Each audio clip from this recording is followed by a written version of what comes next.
Hello and welcome to a demo for the new update of the Weird Quantizer. This will be version 1.2 when you get it. If you haven't seen the earlier video, what this device does is it allows you to quantize your MIDI to weird grids. So, these can be grids based off of polyrhythms or grids that are a decimal number of beats.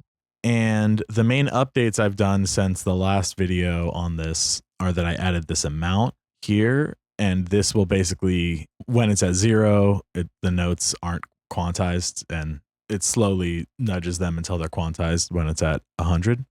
So the way you set your weird grids is with this top part of the device here. First, you have to set your beat unit. By default now, on this updated version, the beat unit is going to just be connected to the grid on the clip that you're using. You can also use the menu to select other beat units. And then basically you use this section below it to do math on that beat unit to make it into a weirder beat unit. I'm going to go over the polyrhythm section first. You have these two number boxes here. The top one is subdivision, and the bottom one is number of beats. The number of beats is basically the amount of the beats you set up here with the beat unit parameter that are going to be divided by the subdivision to make the polyrhythm. So if you wanted to do a quintuplet based grid, you could do 5/4 here, and that will nudge all of your beats to be on a quintuplet based grid. You can see there's a gap here because since there were only 4 notes and it's splitting them into 5 places, there's going to be a gap. And then if you were doing decimal mode, you basically just set the number here. It's going to be multiplied by whatever your beat unit is. So you set that, let's say, to 1.78.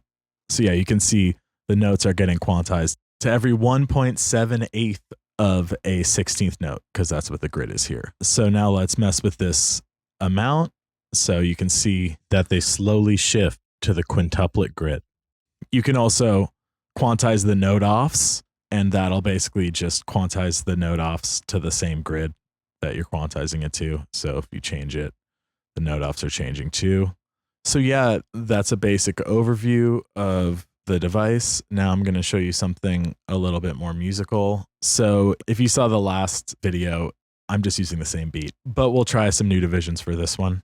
Let's use the polyrhythm mode because that's honestly my favorite mode. Let's set it back to the original. Oh wait, I gotta switch the MIDI here. So I have this original beat here.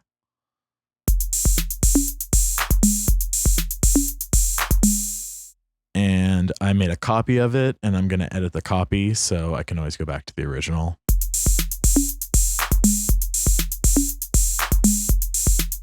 So let's try setting this to the 5/4 that we had in the last one.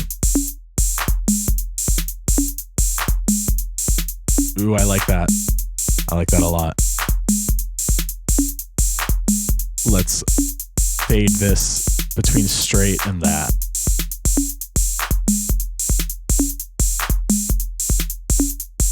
One thing I like to do with this is, if you record this MIDI into another track, you can record the fading between, which I think is kind of cool.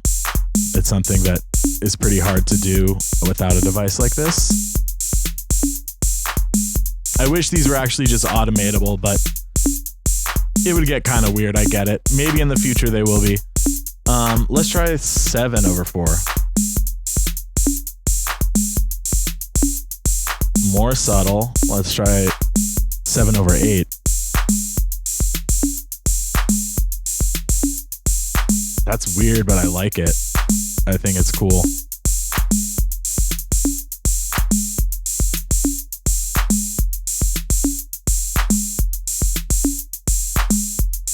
So yeah, that's a quick overview of the device. Thanks for checking out this video. And I will be releasing new devices very soon.